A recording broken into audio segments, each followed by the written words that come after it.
Bak dikejar hantu 3 pentolan KKB kocar-kacir setelah berhadapan dengan prajurit handal. Hari ini kami akan melakukan patroli keamanan di hutan dekat perkampungan warga. Saya bersama rekan satu tim bergerak menuju pos pemantauan. Dari analisa saya terkait 3 kali kejadian penembakan dalam 1 pekan yang dilakukan oleh kelompok KKB terhadap pos penjagaan kami. Dalam baku tembak tersebut teridentifikasi 1 anggota KKB yang tewas dalam penyerangan, kedua bukanlah warga yang berdomisili di wilayah penugasan kami. Karena dalam beberapa hari terakhir ini kami sama sekali tidak menerima informasi tentang adanya pemakaman warga yang meninggal, baik yang dimakamkan dengan cara dikebumikan maupun dikremasi. Dari sini kami pun mulai menjalankan operasi sesuai rencana yang sudah dibriefingkan kemarin. Sebelum menuju pos pemantauan kami akan melakukan penyisiran di sekitar titik lokasi rawan penembakan, di mana KKB melakukan penembakan yang kedua.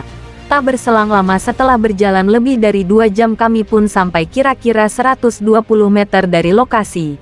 Kami berhenti dan mengamati situasi di sekitar kami.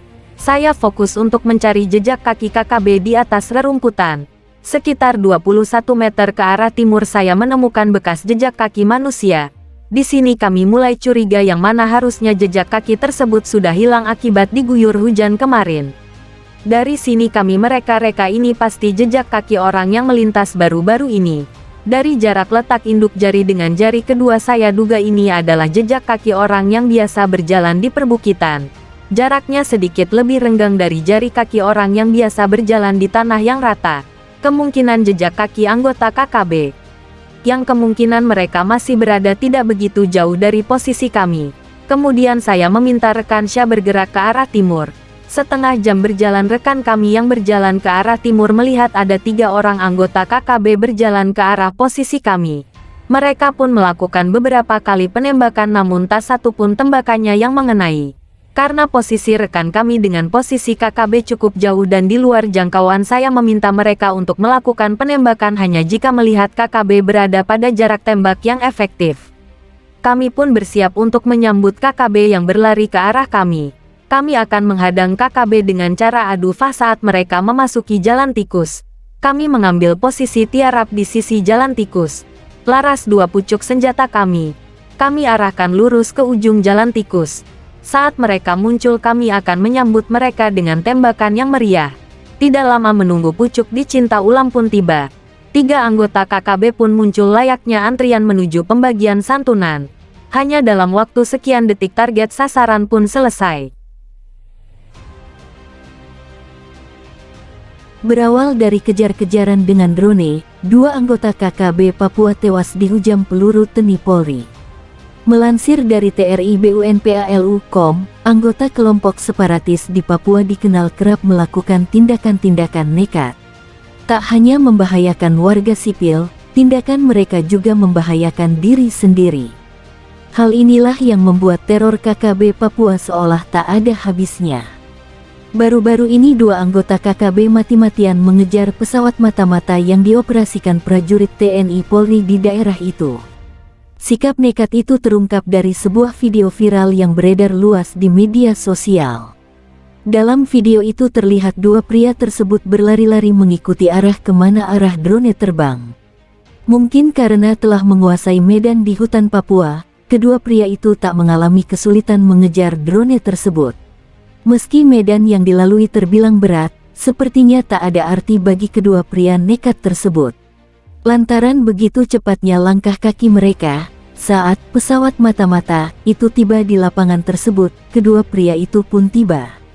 Kendati nafasnya tersengal-sengal, kecepatan berlari kedua pria itu membuat prajurit TNI Polri geleng-geleng kepala. Awalnya, prajurit TNI Polri mengira kalau kedua anggota KKB tersebut hendak menembak drone hijau tersebut.